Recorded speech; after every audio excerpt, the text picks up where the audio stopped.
हरे कृष्ण। नमो विष्णुपादे कृष्ण विष्णु बुद्धे श्रीमती जय पताका स्वामी तेने नवाचार्य पादानी के प्रदानी गौर पथ दामोदर नगर गामतारिणी नमो विष्णु कृष्ण विष्णु बुद्धे श्रीमती भक्ति वेदांत स्वामी तेने नमस्ते सारस्वती देवी गौरवणी प्रचारिणी निर्विशेष शून्यवादी पाश्चात्य सुतारिणी जय श्री कृष्ण चैतन्य प्रभु नित्यानंद श्री अद्वैत गदाधर शिवसदि भक्त बिंदु। हरे कृष्ण कृष्ण कृष्ण हरे हरे हरे राम राम राम हरे। जय श्री प्रपात।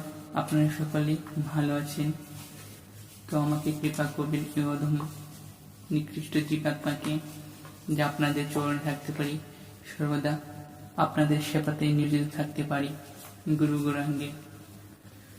তো কৃষ্ণ ভক্তর লক্ষণ হলো শুধু তিনি ভক্ত হওয়া তার মানে না, তিনি নিজে আত্মাকে মুক্তি লাভের চিন্তা করবে, তার আত্মা কিভাবে এই জড়জগৎ বন্ধন থেকে মুক্তি লাভ করে এবং অন্যকে সেই শিক্ষা দিবে। তিনি যা আচার করবেন সেটাই প্রচার করবেন। তো শাস্ত্রে সেটাই বলেছেন মহাজন ব্যক্তিরা আচার করে যে প্রচার করে তিনি জগতে আর্য। তো কৃষ্ণ ভক্ত সেটাই, শুধু ভক্ত না তো প্রচার করা। গুরুদেব সে আগে বলেছেন যে গুরুদেবের প্রচার কাজে আমরা সাহায্য করি। তো আমরা যা পারি যতটুকু আমাদের জ্ঞান স্মৃতি মেধা আছে ততটুকু আমরা কৃষ্ণ ভক্তি প্রচার করতে পারি। আমি যেটাই করবো না কেন, আমি জপ করছি অন্যকে জপ করা উৎসাহ করব, আমি প্রসাদ পাচ্ছি অন্যকে প্রসাদ পাওয়ার উৎসাহ করব, একাদশী করছি একাদশী করবো। তো এইভাবে প্রচার হয়। তারপর যেটা হলো গুরুদেব বৌপ সেবা বাণী সেবা। তো আমরা বাণী সেবা বিভিন্ন করতে পারি। ভগবান শ্রীকৃষ্ণ পরমেশ্বর ভগবানের বাণী যে লীলামগত আছে। প্রবাদ বলছি আমার গ্রন্থ একটা সমস্ত ভক্ত কাছে যদি পৌঁছে দো এই আমার কথা প্রপাত যা বলেছি তাহলে অটোমেটিক দেখবে একদিন ভক্ত হয়ে যাবে। কারণ আমার গ্রন্থ এটা কয়েক টন রক্ত দিয়ে তৈরি এই গ্রন্থ লেখা হয়েছে, তাৎপর্য করেছে প্রভু 3 রাত 24 ঘন্টা কেটে প্রপাত এই গ্রন্থগুলি লিখেছেন। তো প্রপাদের সেই কথাগুলি অমৃত কথাগুলি যদি তোমরা কাউকে কাছে বলো যদি প্রচার করো তাহলে অটোমেটিক তারা ভক্ত হয়ে যাবে। এর নাম কৃষ্ণ ভবনামিত সঙ্গ। তো শিল প্রপাতের লীলামৃত থেকে আমি কয়েকটা কথা বলছি। যা মহান ভক্তরা সে সময় শিল প্রপাতের সাথে লীলা হয়েছিল, তো প্রপাতের সাথে মহিমা হয়েছিল। আমি তাদের গুণকীর্তন প্রপাতের গুণকীর্তন এখানে তুলে ধরেছি, আমি সেখান থেকে পড়ছি। হরি শৌরি শ্রীমদ্ ভাগবত এবং বিভিন্ন শাস্ত্র গ্রন্থে কৃষ্ণ ভক্তি পূর্ণ বিবরণ প্রদান করা হয়েছে। শ্রীমদ্ ভাগবতে যে কৃষ্ণ ভক্তি সম্বন্ধে পূর্ণভাবে বর্ণনা হয়েছে। একমাত্র কৃষ্ণ ভক্তি জগতের সর্বোত্তম বিজ্ঞান, যা পৃথিবীর সমস্ত জ্ঞানকে হার মানায়। আজকে বিজ্ঞানী যা রিসার্চ করতেছে, যা কিছু আকাশে যাচ্ছে বিভিন্ন রকমের তৈরি করছে, এতে শ্রীকৃষ্ণের এই বিশ্ব বর্ণনা গ্রহ নক্ষত্র সমস্ত কিছু শ্রীকৃষ্ণের তৈরি। অলৌকিক ভাবে তার এই লীলা মহিমা একমাত্র শ্রীমদ্ ভাগবতে অর্জুন সেটা দর্শন করেছিল। এই পৃথিবীতে থেকে অর্জুন এই বিশ্ব বর্ণনা দর্শন করেছিল। যা আজকাল বিজ্ঞানীরা ও আকাশে গিয়েও ভগবানের ক্ষুদ্র কণা পর্যন্ত তারা রিসার্চ করতে পারে না। বিভিন্ন শাস্ত্র গ্রন্থে কৃষ্ণ ভক্তি পূর্ণ বিবরণ প্রদান করা হয়েছে।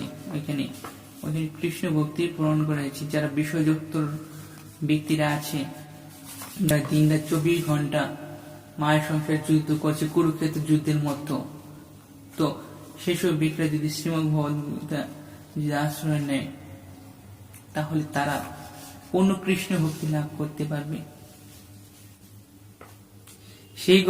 সেই সমস্ত গ্রন্থ পাঠ করলে মনে হবে কৃষ্ণ ভক্তি এই ব্যাপক বিষয়বস্তু উপলব্ধি করতে অনেক সময় লাগে, কিন্তু প্রতিটি মুহূর্তে ছিল প্রপাতের মধ্যে সেই সমস্ত কিছুই প্রত্যক্ষ দর্শন করা যেত।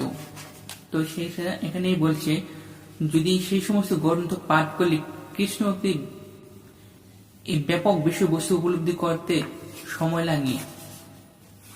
তো যদি কেউ যদি সেই ভক্তরা যদি প্রভুপাদকে দর্শন করত, তাহলে অটোমেটিক সেই গীতার জ্ঞান, বিভিন্ন শাস্ত্রের জ্ঞান তারা অটোমেটিক বুঝিয়ে দিত। কারণ প্রভুপাদ হলো শুদ্ধ ভক্ত। কারণ আমরা যা কিছু না বুঝি তখন আমরা ব্যক্তি ভাগবতের কাছ থেকে আমরা জানতে পারি। ব্যক্তি ভক্তের কাছ থেকে আমরা শ্রবণ করলে আমাদের কর্ণেন্দ্রিয়ের মাধ্যমে আমরা হৃদয়ে প্রেম ভক্তি আনতে পারি, কৃষ্ণ ভক্তি, সেটা হলো ব্যক্তি ভাগবতের কাছ থেকে। আর আমরা হলো শ্রোতা। যদি আমরা মন দিয়ে শ্রবণ করি তাহলে প্রভুপাদ এরকম সেসব ব্যক্তিরা প্রভুপাতে কিছু প্রত্যক্ষই দর্শন করতে পারত। তিনি তার ভিতরে যে কৃষ্ণের প্রেম ভক্তি বিরাজ, তিনি কৃষ্ণ নিয়ে কথা বলে সর্বপ্রণীতে, সেটা এই শ্রীমদ ভাগবত গীতার থেকে। তো আত্মতত্ত্ব এক প্রভু, তিনি প্রভুপাদের শিষ্য, তিনি বলেছেন প্রত্যেক শ্রী গুরু প্রত্যেকেই তার জীবনের কিছু কথা ঘটা যার তুলে ধরেছে এখানে ছোট্ট আকারে। আত্মতত্ত্ব প্রত্যেকেই শ্রী গুরু চরণ পদ্ম গাইছে, বুঝে করতাল বাজিয়ে সেই একই কীর্তন করছেন। আমরা গুরু বন্দনা গাই। যারা কৃষ্ণ ভক্ত তারা প্রত্যেকেই গুরুদেবকে সম্মান করতেন, গুরুদেবকে বন্দনা গায়।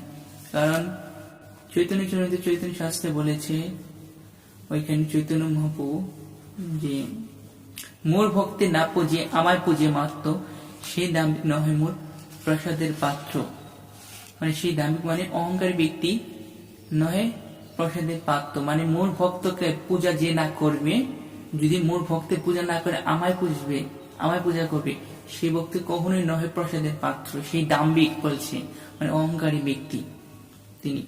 কারণ গুরু আশ্রয় বিনা কৃষ্ণকে কখনোই পাওয়া যায় না, আর কৃষ্ণ কখনোই নিবেদন করে না। আমরা যখন প্রসাদ নিবেদন করি, যার সেবা করি ভগবানে, তখন গুরুদেবকে স্মরণ করে করি। তো গুরুদেবের মাধ্যমে আমরা কৃষ্ণের সেবা করি। কারণ আমার যোগ্যতা নাই কৃষ্ণকে সেবা দেওয়ার, আমি পাপী অধম। তো গুরুদেব সেই শক্তি আছে, তো আমরা গুরুদেবকে শুনে সেটাই কৃষ্ণ গ্রহণ করি। মোর ভক্তের না পুজে আমার পুজে মাত্র, সেই দামিক নহে মোর প্রশস্ত। তারপর বলছে হইল মোর ভক্তের পূজা আমা হইতে বড়, সেই কথা ভাগবতে কইলা দৃঢ়। মানে মোর ভক্তের পূজা আমা হইতে বড়, শ্রীকৃষ্ণ বলছে। কারণ কৃষ্ণকে একমাত্র কে প্রচার করে, তার মানিকে করে তার শুদ্ধ ভক্ত। মানে কৃষ্ণ বলছে আমার যে আমার নাম বড়, নামে যে আমার ভক্ত হতে হচ্ছে ভক্তের চরণ দুলি বড়। ভক্তকে সবসময় ভগবান তার উপরে স্থানে রেখেছে, তাই বলছে মোর ভক্তিকে পূজা করতে বলছে। তো ইস্কনের যারা ভক্তরা আছেন, যারা গৌড়ীয়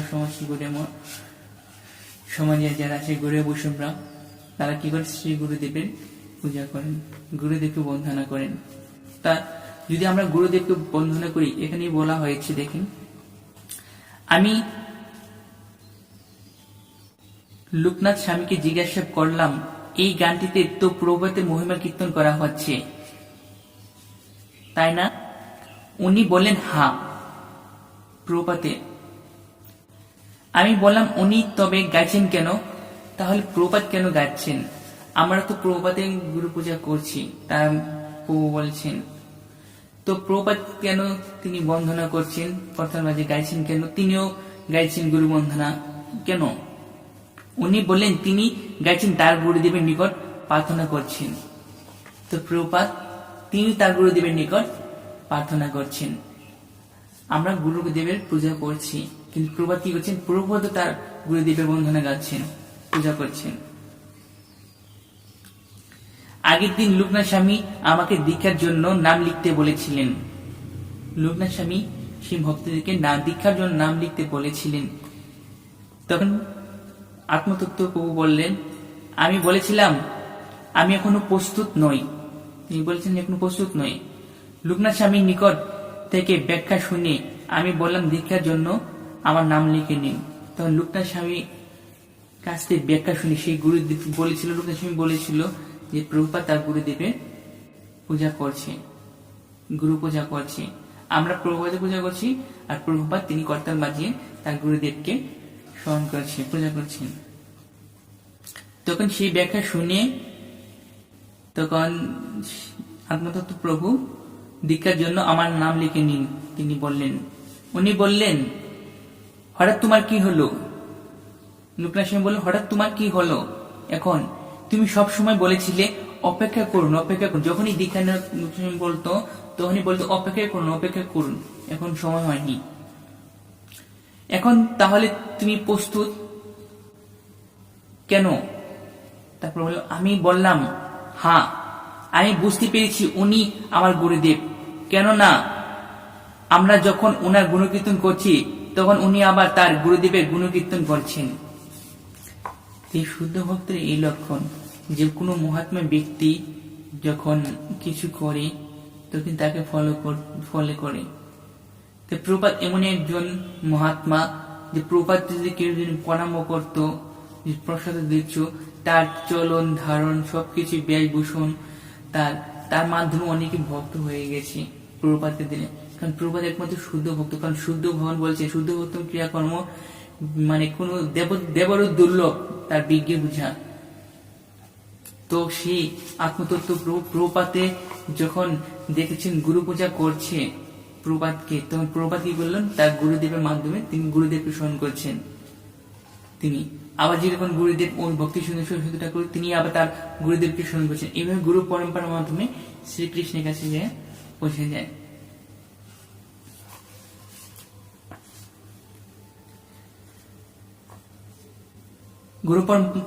এখন আমি বুঝতে পারছি যে এটা আসলে গুরু পরম্পরার অঙ্গ।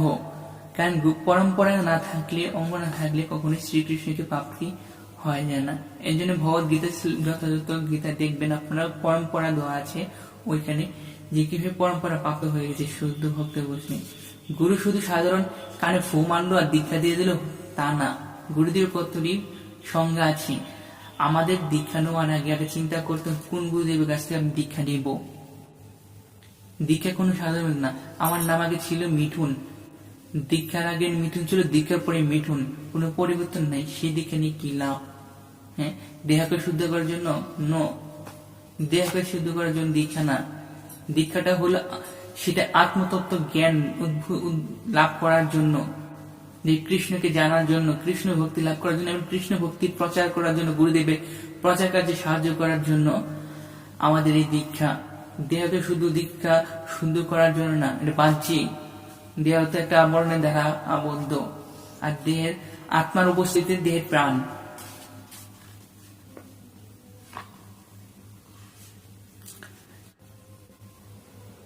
তখন দীক্ষার জন্য আমার নামটি লিখে নিন। আমার নাম লেখা হলো স্বামী আত্মনন্দ।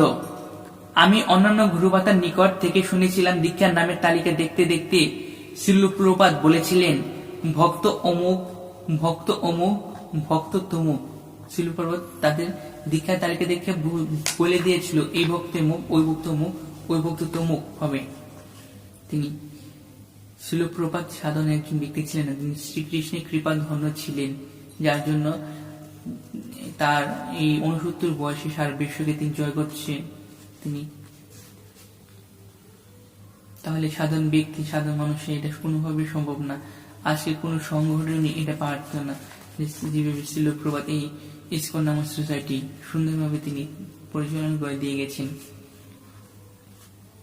তিনি দিব্য দৃষ্টি পর্যন্ত ছিলেন, সবকিছু বুঝতে পারতেন। প্রভুপাদ বললেন নতুন ভক্ত স্বামী। প্রভুপাদ নতুন ভক্ত স্বামী, ঠিক আছে, কি নাম ওর? আত্মানন্দ। তারপর প্রভুপাদ বললেন অপসংতাং আত্মতত্ত্বং গৃহেষু গৃহমেদিনাম। ওর নাম হবে আত্মতত্ত্ব। খুব সুন্দর নাম দিয়েছে গুরুদেব তাকে। ওর নাম হবে আত্মতত্ত্ব। তো এখন হৃদয়ানন্দ দাস গোস্বামী তিনি কি বলেছেন? তিনি আমাদের দিকে জোরালোভাবে তাকে বললেন, আমি এখন যা কিছু করছি তখন আমি তাই করেছিলাম, বুঝলে? আমরা হতবাক। প্রভুপাদ বললেন, এমন কোন সময় ছিল না যখন আমি শ্রীকৃষ্ণকে জানতাম না, বুঝতে পারছো? প্রভুপাদ বললেন, এমন কোন সময় ছিল না যখন আমি শ্রীকৃষ্ণকে জানতাম না। বুঝতে পারছো? প্রভুপাদ বলছেন, তিনি এমন ভাবে তা বললেন যে তাতে স্পষ্ট বোঝা গেল সেটি বাস্তব। সেটি ছিল এক অবিস্মরণীয় অভিজ্ঞতা তার জীবনে।